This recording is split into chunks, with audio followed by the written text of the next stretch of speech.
지금 성가대가 불렀던 이 찬송가는 조금 시간이 지났지만 타이타닉이라고 하는 영화에 그 침몰되는 가운데 그 이제 거기에서 이제 오케스트라 조그만 있었는데 이제 막 연주를 하고 자기들도 배를 타러 이제 가려고 하는 그 장면 중에 하나 굉장히 인상 깊었던, 가려고 하는데 바이올린 주자가 이렇게 보니까 그 침몰되는 배 안에서 살아남으려고, 죽지 않으려고 아웅다웅하고 살아가고 있는데 살지 못할 걸 보는 거예요.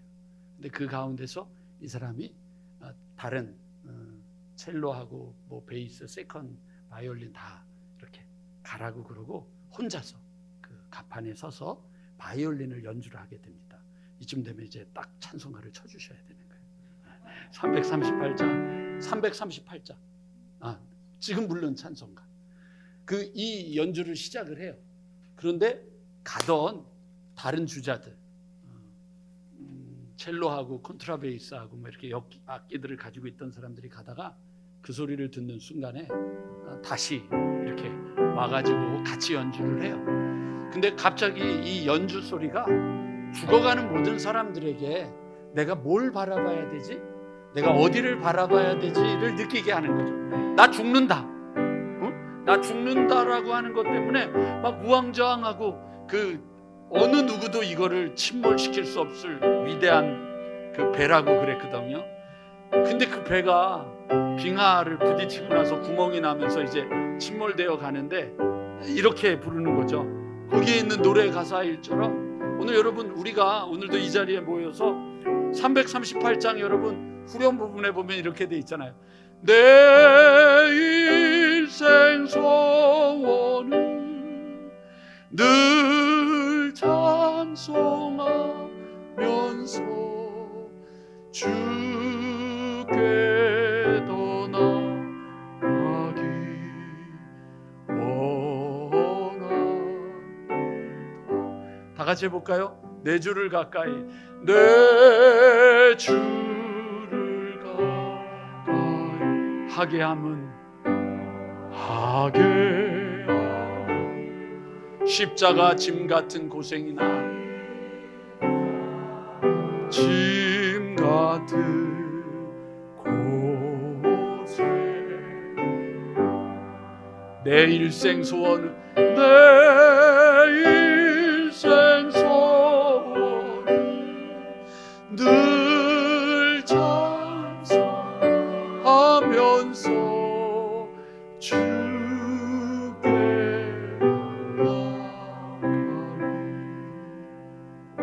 원합니다. 2절에는요 여러분 이렇게 돼 있어요.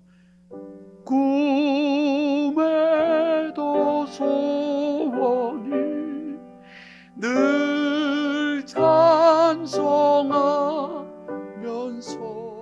그리고 나서요 3절로 가면은요 천사날 부르니 늘 찬송하면서, 그리고 나서 4절에 우리 다 같이 숨질 때 되도록 늘 찬송하면서, 우리 같이 해볼까요? 4절 시작. 숨질 때 되도록 늘 찬송하면서 주께 더 나아가기 원합니다. 소망이 숨질 때까지 우리들의 소망이 주님 앞에 있게 되기를 주님의 이름으로 간절히 축원합니다. 오늘 좀 전에 나왔던, 우리 와서 조문했던 그 이현주 집사님 아버님이 일은 이제 중반이 되셨는데 주일날 자녀가 이제 아빠 밥 먹어요 그러고 전화를 한 거죠. 이제 전화를 안 받으셔서 뭔 일이 생겼나 보다 그러고 집에 찾아갔더니 쓰러지셨던 거예요. 그래서 돌아가셨어요. 인생은 여러분 우리가 결정하는 거 아니거든요.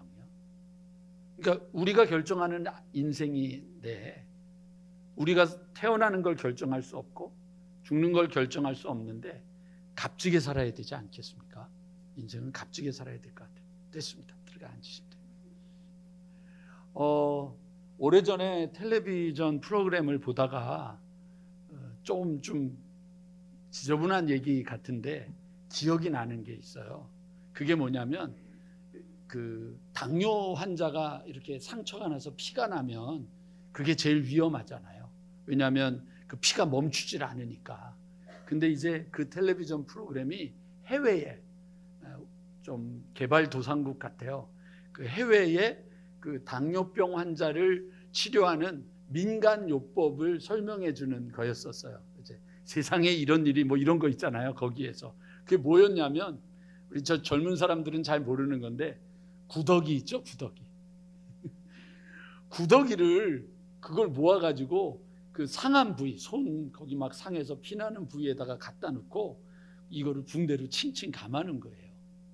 그러고 났더니 며칠 지나고 났는데 이렇게 붕대를 열었더니 구더기가 너무 살이 탱탱하게 쪄가지고, 왜냐하면 거기 있는 고루미니 뭐니 들어온 것들을 먹어가지고 너무 탱탱해진 거예요. 그러니까 그 구더기를 치우고 또 다른 구더기를 넣고 이 붕대를 감아놓은 거를 한 2-3번 반복을 했는데 깨끗이 치료가 된 거예요.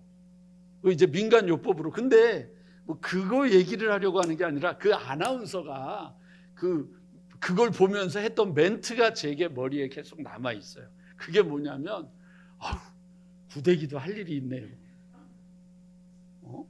구더기도 할 일이 있는 거예요. 인생에 여러분 구더기도 쓸모가 있는데 하물며 하나님이 인생을 지으실 때 그 인생이 그 귀하고 값지게 지어진 인생인데 하찮아지면 안 되지 않겠습니까? 값지게 귀하게 의미 있게 만들어진 존재 아니겠습니까? 저는 오늘 이 10월을 맞이하고 이제 연휴 이제 끝자락, 그래도 아직 오늘 내일 모레 이게 또 남았잖아요. 오늘 제가 너무 여유로운 게 오후 예배가 없고 식사가 없으니까, 그리고 차도 별로 없어요. 안 와가지고. 그러니까 좀 늦게 끝내도 되지 않을까. 뭐 좀 배고프면 가다가 식사하시면 되니까 여유로워지는 거예요. 일부 예배는 여유가 없어요. 요즘 막 그 박노순 장로님이라는 분이 예배만 끝나면 와가지고 목사님 예배가 늦어지면 차량을 어떻게 하란 말입니까? 뭐 이래가지고 긴장을 하게 해서 오늘은 9시 이제 10시 20분에 딱 끝냈어요. 그랬더니 어느 누구도 저에게 와서 차가 어쩌고 저쩌고 그런 얘기를 안 하시더라고요. 근데 이제 오늘은 여유로우니까 오늘 여러분 우리가 이 존귀한 인생을 살아야 되지 않겠습니까? 존귀한 인생을 살아야 되지 않겠습니까? 예. 아멘 부대는 제때 좀 알아서. 네. 우리가 이 존귀한 인생을 살아야 되는데 이 디모데 후서는 존귀한 인생을 살아야 되는 마지막에 바울이 이제 끝나는 거예요. 바울 서신의 맨 마지막이 이 디모데 후서거든요. 그래서 이 디모데 후서 끝에 보면 이런 표현이 나오잖아요. 내가 선한 싸움을 다 싸우고 달려갈 길을 달리고 믿음을 지켰으니 이제후로는 나를 위하여 의의 면류관이 예비되어 있다. 마지막에 이제 그 소망을 가지면서 디모데, 자기 제자거든요. 제자고 2차 전도여행 때 잠깐 들렸다가 3차 전도여행 때 개척을 해서 에베소 교회를 세웠는데 그 3차 전도여행에서 세웠던 그 에베소 교회에 나중에는 디모데를 목회자로 보내요.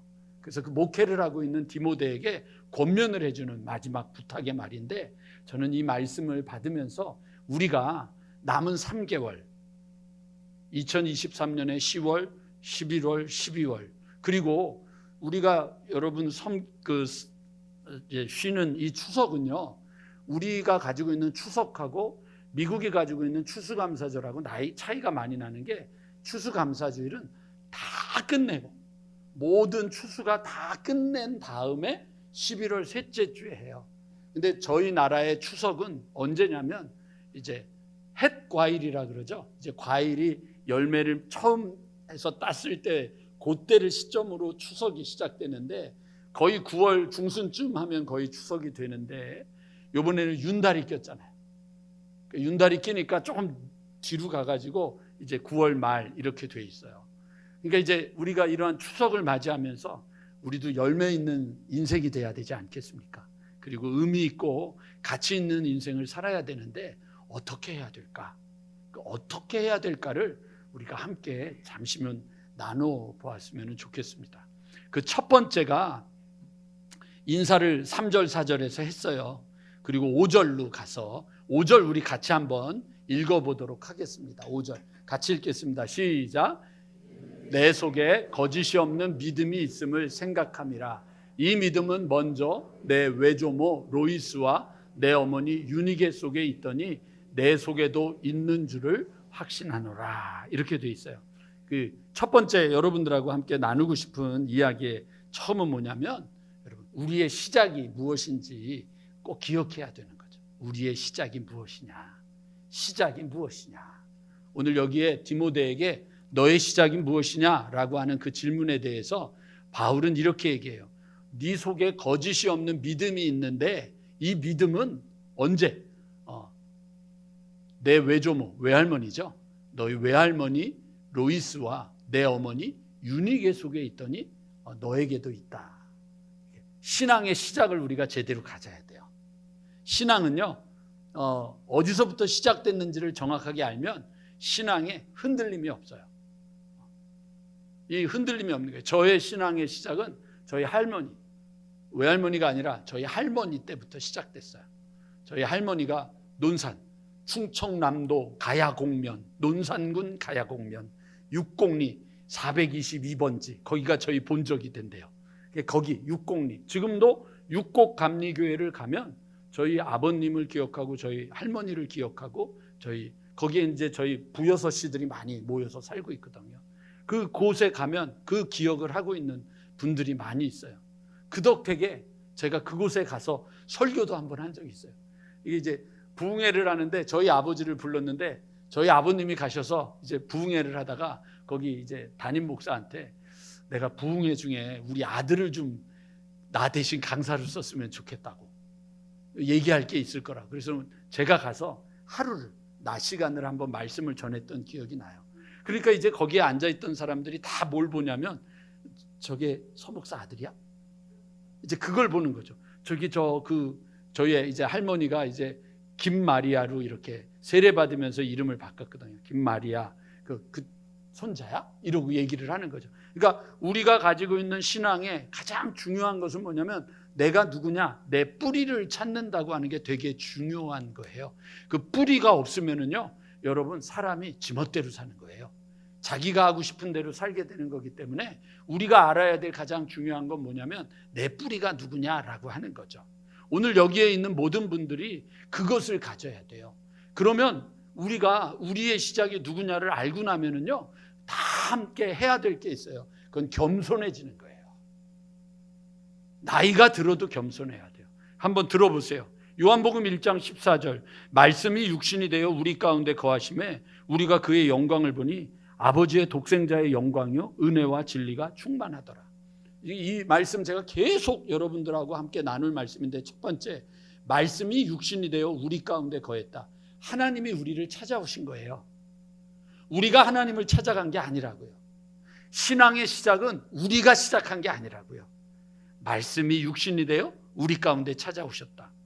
요한복음 15장 16절 너희가 나를 택한 것이 아니요 내가 너희를 택하여 세웠나니 이는 너희로 가서 열매를 맺게 하고 또 너희 열매가 항상 있게 하려고 했다.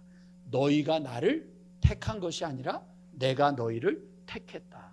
그러니까 우리의 신앙은 언제나 놓치지 말아야 되는 게 뭐냐면 그분이 우리를 찾아오셨음을 믿는 거예요. 그분이 우리를 택하셨음을 믿는 거예요. 그게 우리의 시작이에요. 또 있어요.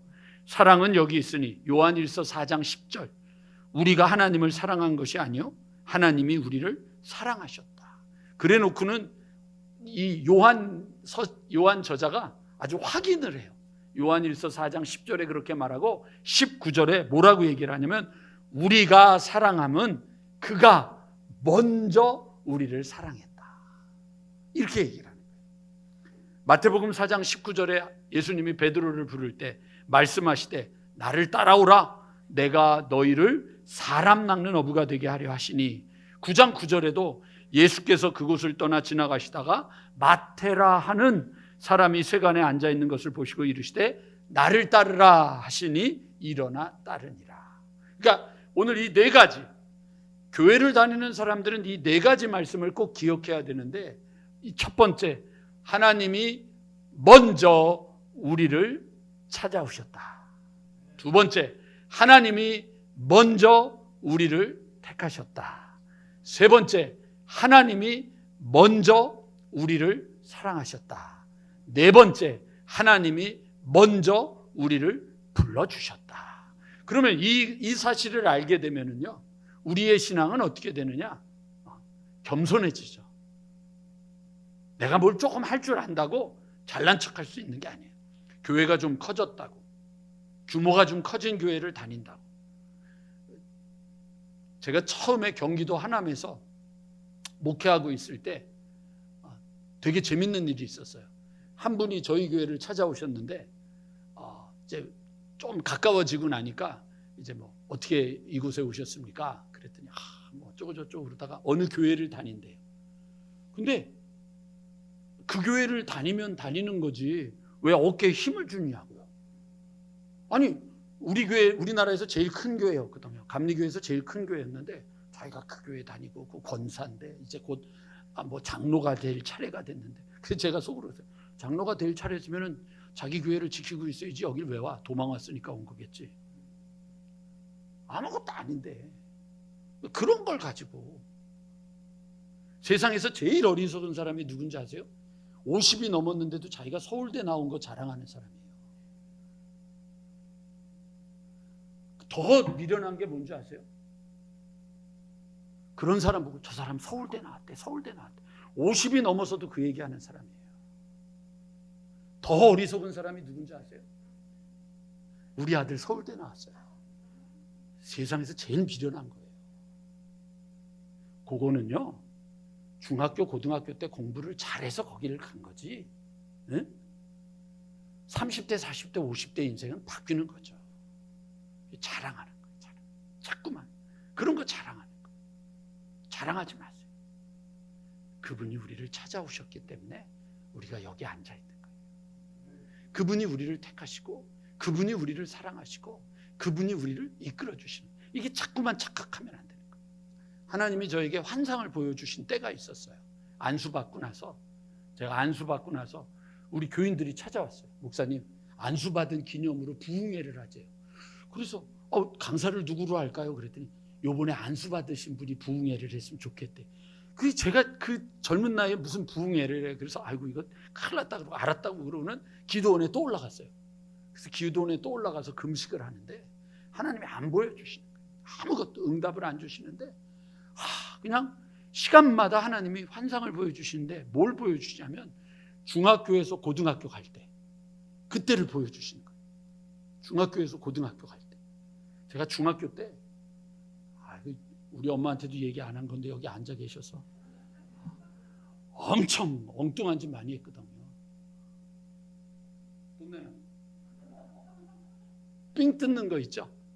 잘했어요. 제가 10원에 한 대 맞고 줄래? 그냥 줄래? 뭐 이런 거 삥 뜯고요. 싸움질하고 그랬거든요. 성적이 올라갈 리가 없잖아요. 그러니까 정말 중학교에서 고등학교 가는데 정말 하나님의 은혜로 갔어요.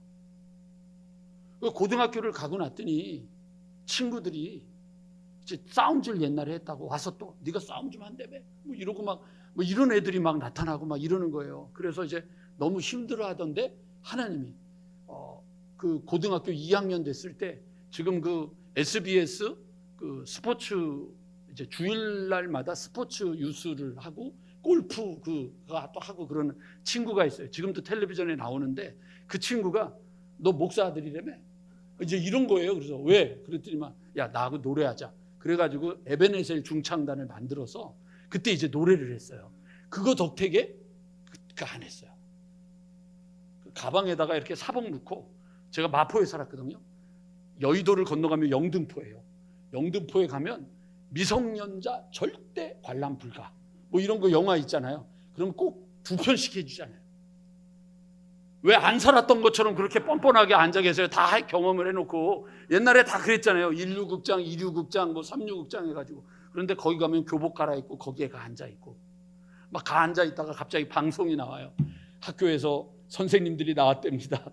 미성년자들은 3층으로 올라가시기 바랍니다. 그러면 올라가 보면 다 내 친구들이야. 뭐 그리고 막 엉뚱한 짓을 했어요. 그리고 고등학교를 졸업하고 대학교도 겨우 가고, 그 상황을 하나님이 보여주시는 거예요. 제 엉뚱했던 제 삶의 모습을.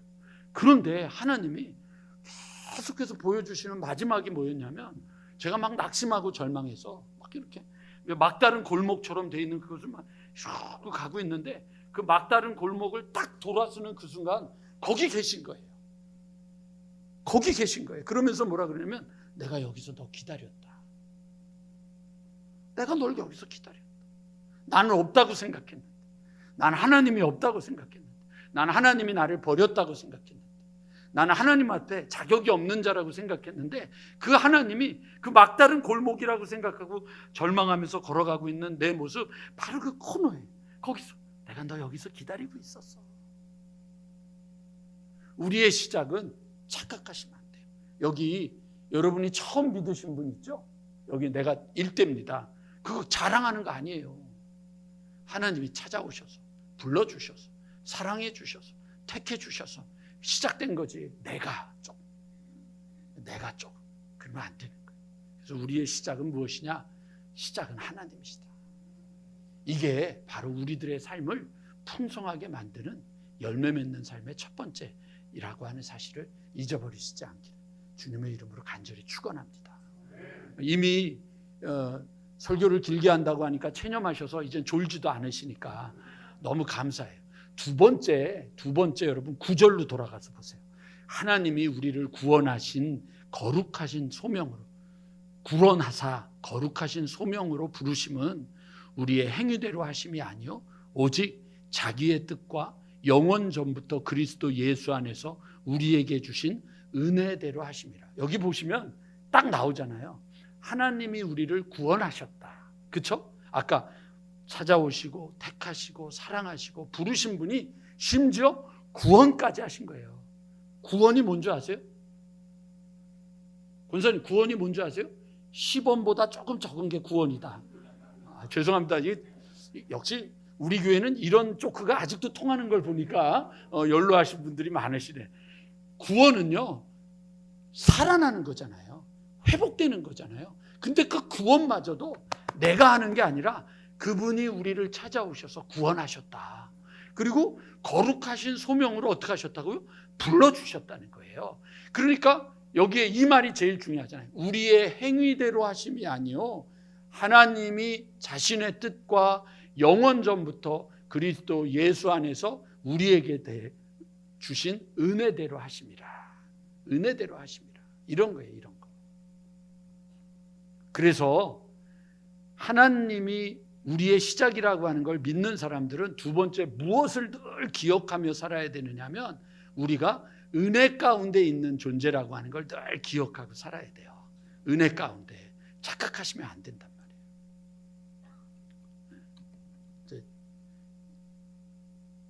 추석 때 이제 식사를 같이 했어요. 저희 어머니하고 저희 누나하고 우리 아들도 오고 그래서 식사를 다 같이 하는데 저희 누나가 갑자기 저희 어머니한테 엄마, 승직이 생일도 됐는데 선물 해줘야 되지 않겠어? 이제 이러고 얘기를 하셨어요.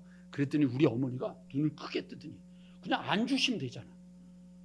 안 주시면 되는데 눈을 크게 뜨더니 내가 나고 내가 키웠는데 내가 선물을 줘야 돼? 지가 나를 밥을 사야 돼. 그러시는 거예요. 갑자기 민망해졌어. 뭐 좀 얻어먹을 게 뭐 좀 있을까 그랬다가 근데 생각해보니까 그러네. 우리가 철이 들면 생일은 우리가 받는 게 아니라 나를 낳아주시고 키워주신 분에게 가서 뭐 해야 돼요? 감사합니다 해야죠. 그래서 내일 또 어머니하고 밥 먹어야겠구나. 이제 그러고 있는 거예요. 여러분 왜 그럴까요? 잊어버린 거죠. 착각하는 거예요. 이 젊은 것들이 착각하는 거예요.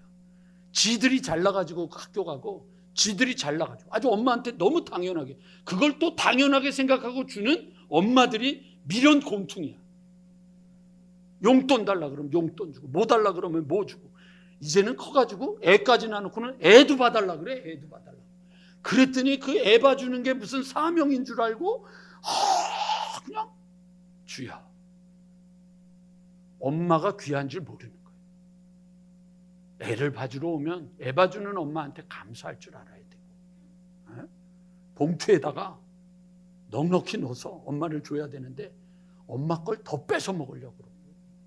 그래서 엄마들이 가면 갈수록 할머니들이 피골이 상접해지고. 왜 그럴까? 감사가 잊어버려진 거예요. 너무 당연하게 생각하는 거예요. 자식들이 부모에게 받는 걸 너무 당연하게 생각하는 거예요. 여러분 오해하지 마세요. 내가 어른들한테 무슨 뇌물을 받고 이런 얘기하는 거 아니니까. 이건 여러분 우리가 가져야 될 가장 기본적인 건데 너무 당연하게 생각하고 사는 거예요. 아니에요. 은혜는요, 자격 없는 자에게 베풀어 주시는 하나님의 선물이잖아요. 그 은혜를 받으면 우리가 뭐 해야 돼요? 감사해야죠. 그러니까 이 구절도 그 얘기 하잖아요. 내가 너를 구원했다. 내가 너를 불렀다. 그리고 네 행위가 아니다. 그리고 내가 내 뜻과 영원 전부터 계획한 걸로 너를 살렸다. 예수 안에서. 그거를 우리가 뭐라 그러느냐? 은혜다라고 얘기를 하는 거예요. 그래서 교회는 뭐가 있어야 돼요? 은혜가 있어야 돼요. 자나깨나 은혜가 있어야 돼요. 그러니까 은혜 받아야 돼요. 은혜 받는 자리에 참석해야 되고 은혜로 섬길 수 있는 자리에 참석해야 되는 거지, 그냥 가만히 있는다고 누가 또 오는 거 아니에요. 분명히 저희 집에 오시는 교인들보다 감나무가 있대.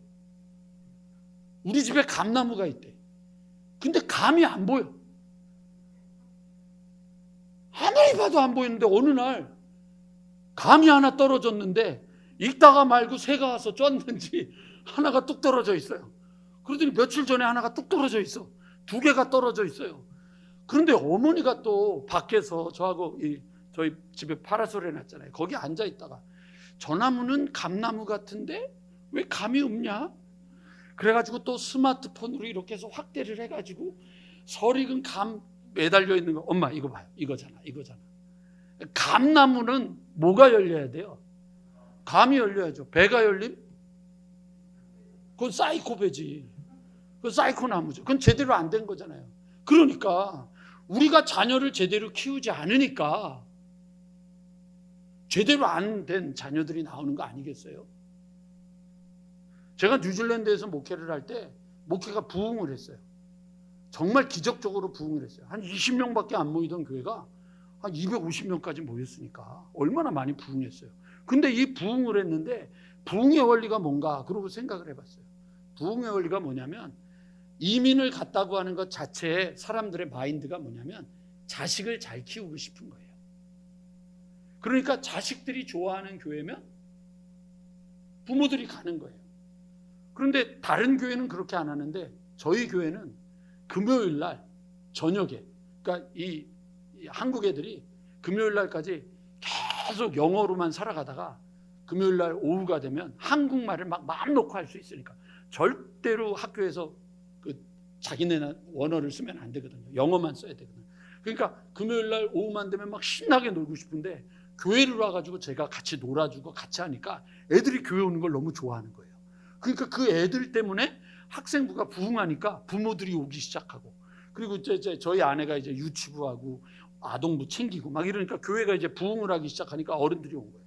그런데 제가 실수한 게 하나 있어요. 전 여기 와서 그 실수하고 싶지 않은 거예요. 그 실수가 뭐였냐면, 그래서 아이들을 챙겼어요. 근데 아이들을 챙겼는데 누구를 못 챙겼을까요? 권사님을 못 챙긴 거예요. 그러니까 아이들은 신앙이 자라는데 막 신앙이 자라서 막 일주일치 막 교회에서 뭐 신앙생활 해야 될 숙제도 막 이렇게 내주고, 뭐 하루에 성경 한 장씩 읽어야 되고, 뭐 막 이것도 조사해 오라 그러고 막 숙제를 해주는데, 이 애들이 막 신앙이 자라는데 집에 가서 어머니가 해주는 한마디에 일격에 쓰러지는 거야. 공부를 해! 그 한마디 그냥 쓰러지는 거예요. 그러니까 애들이 신앙이 자라다가 말고 그냥 무너지는 거예요. 왜 그럴까 생각해 보니까 자녀가 중요한 게 아니었어요. 엄마 아버지가 건강한 신앙을 가져야 아이들에게 건강한 것을 주는 거예요. 엄마 아빠가 유산이 없는데 자녀에게 유산을 줄 게 없잖아요. 엄마 아빠가 신앙의 유산을 가지고 있는 게 없는데 자녀에게 신앙의 유산을 줄 게 뭐가 있겠어요? 없는 거죠. 없잖아요. 오늘 우리 아동부 아이들 한복 입고 왔어요. 이따가 한복 입은 거 보시면 이쁘다고 얘기해 주시고 용돈도 좀 주세요.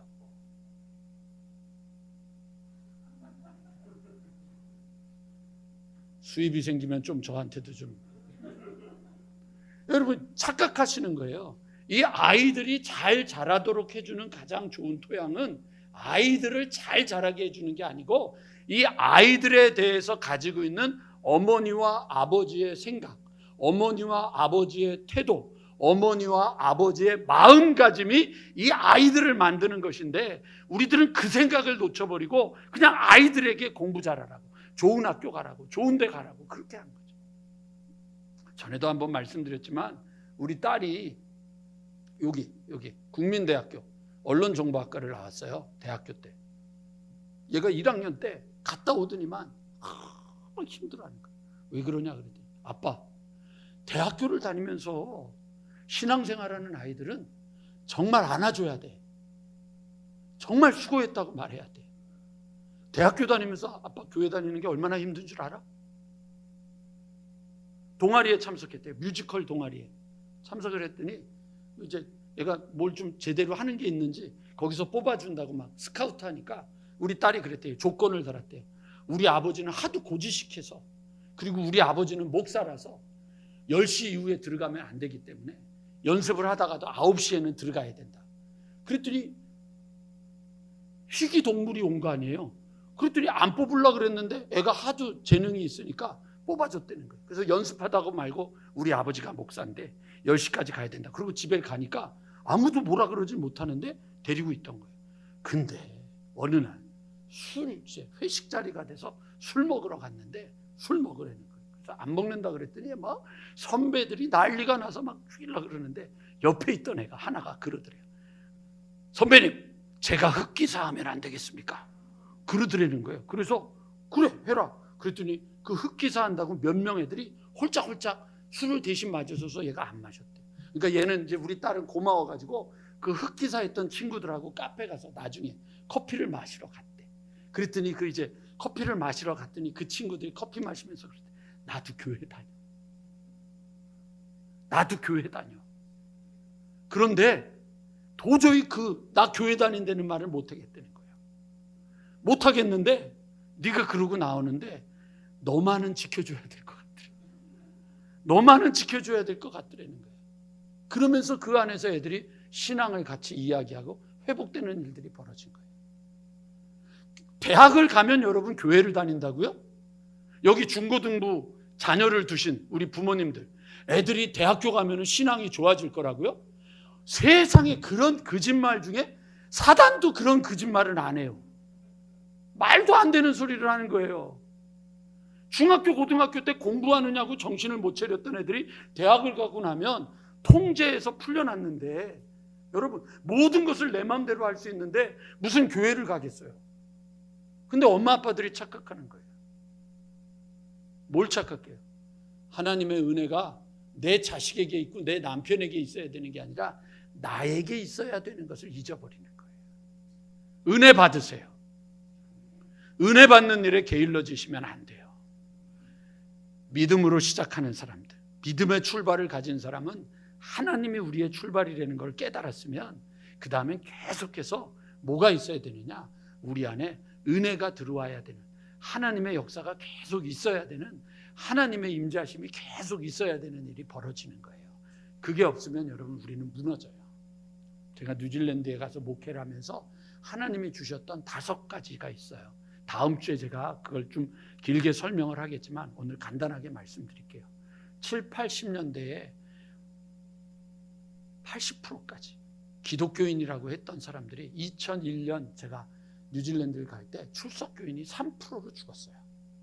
마을마다 가면 이게 남쪽에는 프랑스 사람들이 좀 와가지고 장로교회가 있는데 그 외의 지역에는 가면 마을마다 3교회가 있어요. 성공회, 감리교회, 그다음에 구세군. 이게 다 있어요. 근데 3%밖에 출석을 안 해요. 왜 그럴까? 왜 그럴까? 하나님 앞에 그게 저의 그 뉴질랜드 가서 계속 기도 제목이었어요. 편안해지는 거예요. 편안해지는 거예요. 편안해지지 마세요. 편안해지지 마세요. 자기를 치셔야 돼요. 편안해지면 안 돼요. 두 번째, 당연해지면 안 돼요. 당연해지지 마세요. 당연한 거 아니에요. 세 번째, 적당하시면 안 돼요. 적당해지면 안 돼요. 적당하게 하지 마세요. 적당해지고 싶은 분은 저희 방으로 오세요. 제가 그러면 조지 휘필드가 써놓은 것을 이렇게 코팅해 놨어요. 나는 녹슬어서 죽고 싶지 않다.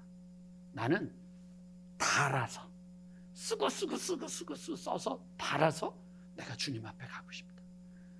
오래돼서 녹슬지 마시고요. 쓰던 거 써서 달아서 하나님께 영접 돌리고 살아야 되지 않겠어요? 적당하지 마세요. 그리고 막연하게 살지 마세요. 막연해지지 마세요. 그리고 조급해지시면 안 되는 거예요. 이제 왜 이 이야기를 하느냐? 이제 세 번째, 마지막 말씀드리려고 그래요.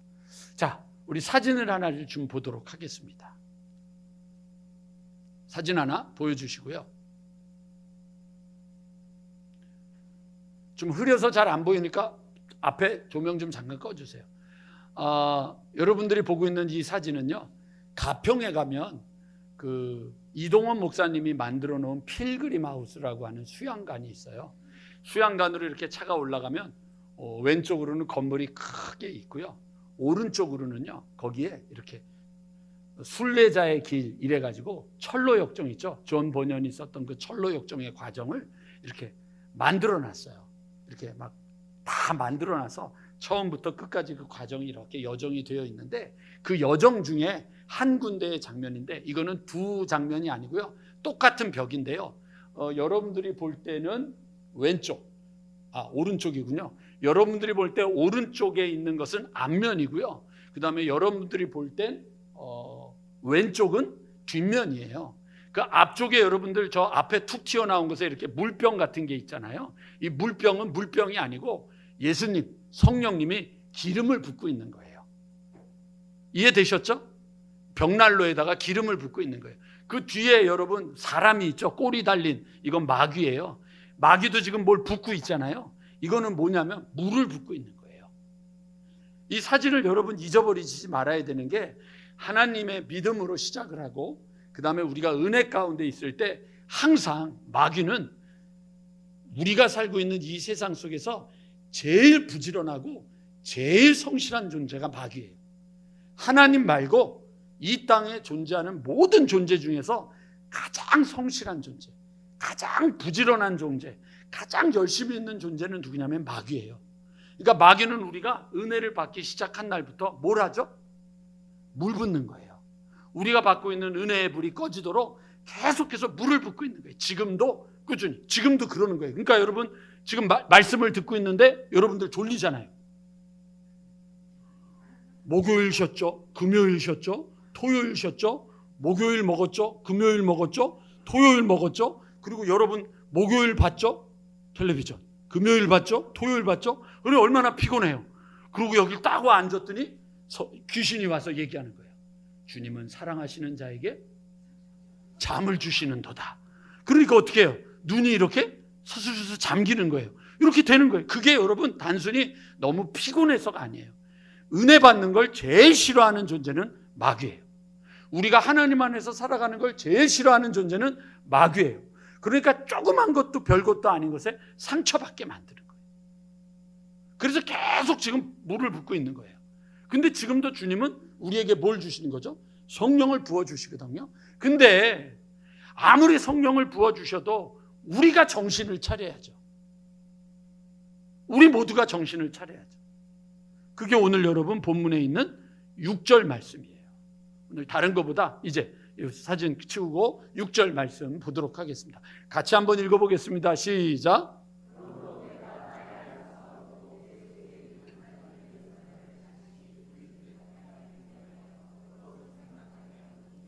내가 바울이 안수해 디모데에게 내 속에 있는 은사를 안수할 때 네가 받았던 그 은사가 있다. 은사가 있어요. 은사. 우리에게 하나님이 주신 은사가 있어요. 은사의 종류를 알고 싶으신 분들은요, 어디를 보시면 되냐면 로마서 12장, 로마서 12장을 보면 은사의 종류가 다 나와요. 그리고 고린도전서 12장과 14장, 거기를 보면 은사의 종류가 또 나와요. 그리고 에베소서 3장과 4장을 살펴보면 은사가 나오는데, 은사의 종류는 사람들마다 좀 다르게 표현하긴 하는데 한 45가지에서 50가지 정도가 된다고 해요. 그리고 그 은사에는요, 여러분, 남을 섬기는 것도 은사라고 돼 있어요. 그러니까 막 은혜 받고 막 기름 붓고 막 능력 행하고 치료하고 이런 것만 은사가 아니라 남을 돌아보고 남을 살필 줄 아는 것도, 그것도 하나님이 주신 은사라고 돼 있어요. 그래서 이것들을 돌아보면 되는데, 바울이 디모데에게 성령으로 안수했을 때 그의 안에 은사를 깨닫게 됐어요. 은사를 깨닫게 됐는데, 저도요, 성령님이 은사를 주셨었어요. 그래서 전에 제가 한번 중고등부 수련회 때 부흥회를 하는데 여기서 찬양을 하게 됐어요. 근데 그날 우리 부목사님이 부흥회 말씀을 전하는데, 와, 진짜 어떻게 부흥회 말씀을 그렇게 전할 수가 있어요. 애들을 다 재우는 거예요. 그 애들이 다 자는 거예요. 친구 초대해서 부흥회를 했는데 다 조는 거야. 그래가지고 저는 이제 한 30분 이상 막 찬양을 해서 막 뜨겁게 하고 막 마음이 활짝 열렸는데, 애들을 다 재우니까 가 앉아가지고는 이 앞에 여러분 그 성경 놔두는 있잖아요. 거기에다가 이마를 계속 찌면서, 에이, 이번 학생 부흥회 망했다. 에이, 학생 부흥회는 망했다. 그러고 머리를 쾅쾅 짚고 있는데 갑자기 목사님이 기도하자 그러는 거예요. 기도는 무슨, 망해버렸는데 애들이 다 졸았는데 무슨 기도를 하고, 그러고 머리를 쾅쾅 짚고 있는데 갑자기 팡 찍는데요. 제가 어렸을 때 아버지 목회할 때 너무 가난한 거예요. 그래서 제 소원이 용돈 받는 게 제 소원이었거든요. 근데 용돈을 안 주시는 거예요. 그럼 권사님, 용돈을 안 주시면 어떻게 해야 돼요? 아버지한테 삥을 뜯을 수는 없잖아요. 방법은 뭐예요? 아버지 주머니 도둑질하는 거예요. 그래서 아버지 주무시고 계시면 새벽 기도회 끝나고 잠깐 주무실 때 제가 그 농 문을 열고 아래, 고개는 아래, 손은 위에, 그리고 또 아버지가 또 깨어 계실까봐 이렇게 중얼, 엄마가 여기 있다 그랬는데, 그리고 만지다가 옛날에는 그 50원짜리도 이런 얘기하다 보면 저도 나이 들었다는 건데 50원짜리도 지폐 있잖아요. 왜 아닌 것처럼 다들 그러지? 하도 오래돼서 그러나? 막 100원짜리 50원짜리 지폐 있을 때 그걸 딱 잡으면 뭔가 이렇게 충만해지고 막 기쁨이 막, 그럼 그거 잡아가지고 제가 마포에서 우리 아버님 목회하실 때 여의도에 가면 옛날에 516 광장 있잖아요. 거기 가서 자전거 타고 뭐 먹고 신나게 놀고 오던 그때가 나는. 근데 하나님이 기가 막히신 거예요. 그 장면, 제가 이렇게 양복에 손을 놓는 이 장면을 딱 보여주시면서 내가 봤다 이러시는 거예요. 그러니까 갑자기 얼마나 소름이 끼치겠어요. 생각해 보세요. 어젯밤에 여러분이 한 일을 아무도 모르는데 주님이 오셔서, 김권사, 내가 뭐 했는지 알아. 얼마나 심장이 뛰겠어요. 근데 몇 커트를 보여주시는데 고개를 쳐박다 말고 막, 아이고 잘못했습니다. 그리고 막 대성통곡하면서 회개를 하기 시작한 거예요. 그런데 모두가 다 은혜 받고 대성통곡할 때는 아무렇지도 않은데, 모두가 다 뭐 하고요? 졸다가 기도를 하라 그러니 기도가 되겠어요? 안 되겠어요? 그러니 다들 그냥 이러고 있는데 혼자만 아이고 잘못했습니다. 그러니까 모든 시선이 누구에게 집중되겠어요? 저에게 집중되잖아요. 그러니 목사님이 보시고는, 어이, 서선생 일로 나와. 그러고 나왔더니 남들은, 지금 옆에 있는 분 보세요. 빨리. 그 밍숭맹숭한 그 얼굴이에요. 옆에 보셨던 그 얼굴로 쳐다보고 있는데 혼자만 이러고 있는데 저보고 노래를 부르라는 거예요. 그래가지고 찬송을 부르기 시작했는데, 그때 불렀던 찬송이, 여러분, 요번에는 우리 찬송가에는 들어와 있는 건데 전에는 없었죠. 예수 우리 왕이여 이곳에 오소서, 이거를 부르기 시작하는데요. 너무 창피하잖아요. 나는 분명히 주님이 은혜를 주셔서 좋지만 남들은 이렇게 멀뚱멀뚱 저를 쳐다보고 있는데 너무 창피하니까 눈을 감고 노래를 부르기 시작했어요. 노래를 부르기 시작했는데 한참 부르다가 눈을 떠봤더니 의자에 앉아있는 사람이 하나도 없는 거예요. 다 이 옆에 바닥에 다 나와서 무릎 꿇고 앉아서 울면서 기도를 하고 있는 거예요. 이게 무슨 일이지? 그러고 있는데 노래를 부르고 있는데 들리는 소리가 이게 내 소리가 아닌 거예요. 영으로 찬양을 하고 있는데 그때 제 느낌은 내가 무슨 천상의 소리로 노래하는 것 같은 거예요. 방언으로 찬양을 하고 있는 거예요. 뭐 역사가 나타난 거예요. 하나님이 제게 그 은사를 주셨어요.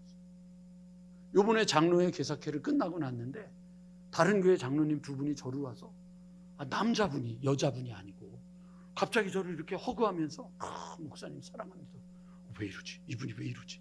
그랬더니 목사님 옛날에 찬양 인도할 때 그때 내가 찬양하면서 예수님을 만났습니다. 그 얘기를 하는 거예요. 여러분만 안 믿지? 모두가 다 더 저의 찬양의 은혜를 받았다고. 음파만 안 믿어요. 금요일날 와서 기타를 치고 찬양을 하는데도 은혜를 안 받고 눈이 멀뚱멀뚱 떠 있는 분은 여러분밖에 없어요. 은사가 주시더라고요. 하나님이 은사를 주시더라고요. 제가 말씀드렸잖아요. 결혼하고 얼마 안 돼가지고 저희 아내 눈에서 이렇게 피가 나는데 방법이 없는데 제가 마지막에 어쩔 수 없이 손에 손을 얹고 손을 그 눈에다가 얹고 기도를 했는데 피가 멈춘 거예요. 그 다음부터는 안수 기도를 한다고요.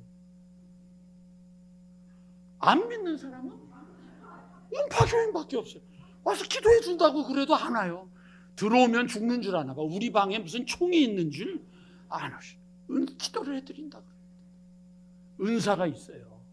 근데 주님이 내게 은사를 주셨는데 오늘 그 얘기하는 거예요. 지금 그 얘기를 자랑하려고 하는 게 아니라 가장 성실한 존재가 누구라고요? 마귀는 내가 은사를 받았던 안 받았던 크던 적던 관계없이 뭐 한다고요? 매일 물을 껴고 있다고요. 물 끼고 있다고요. 시키고 있단 말이에요. 그만하라고. 야 적당하게 해. 아이 그 정도 했으면 됐지 뭘. 그만해. 당연하게 생각합니다. 좀 더 자자. 좀 더 졸자. 손을 모으고 좀 더 눕자 하면 내 곰핍이 순식간에 올 거다.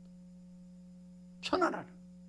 사단은 계속 그러고 있는 거예요. 그러니까 디모데에게 바울이 마지막 내가 가기 전에 이제 내가 하던 일들을 네가 해야 될 텐데 너가 살아나려면 다시 부릴 듯 해야 되지 않겠느냐. 성령님이 너에게 기름을 부어주시고 성령님이 너에게 은혜를 부어주시는 것이 너의 안에서 계속해서 일어나야 되지 않겠느냐. 그래야 마귀가 물을 부어도 까딱없지 않겠느냐. 음파의 공동체가 다시 부릴 듯 일어나는 하나님의 역사로 세워지게 되기를 주님의 이름으로 간절히 축원합니다. 녹슬어서 이제 늙었어. 이제 힘들어. 그건 여러분이 결정하지 마세요. 여러분이 100살을 살아도 하나님 앞에서는 애라고 하는 사실을 잊어버리지 마시라고요. 여러분이 200살을 살아도 하나님이 아이고 오래 사셨습니다. 그러시지 않는다고요. 하나님 앞에서 우리는 다 애예요. 대접받으려고 하지 마시라고요. 대접은 다른 사람들이 우리에게 해주는 거지 우리가 자꾸 대접받으려고 어른 흉내내면 안 된단 말이에요. 그러면 안 된다.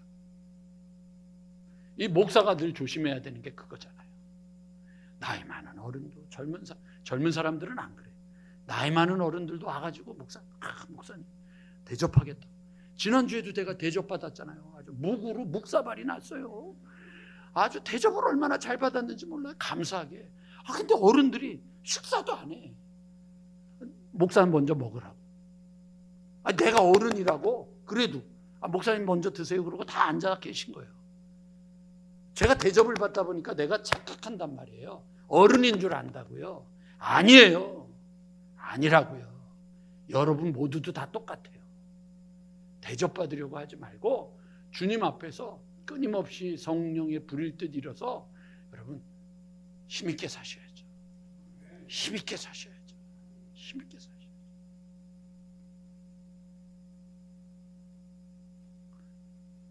10월달, 11월달, 12월달 우리 함께 우리 교회에 성령이 불일 듯 일어나는 역사가 있어서 2024년은 다르게 만나는 역사가 있게 되기를 주님의 이름으로 간절히 축원합니다. 그것이 이 음파를 향한 하나님의 뜻입니다. 내 주를 가까이 하게 하며 내 일생 소원은 늘 찬송하면서 주께로 나가기 원합니다.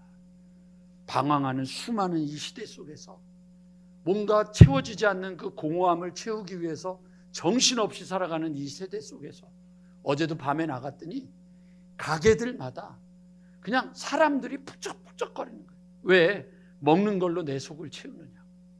그러나 내 영혼은 채울 수 없는 이 시대 속에서 누군가가 그 침몰되어가는 뱃속에서 누군가가 같이 죽어가지만 우리가 바라봐야 될 것은 예수님입니다.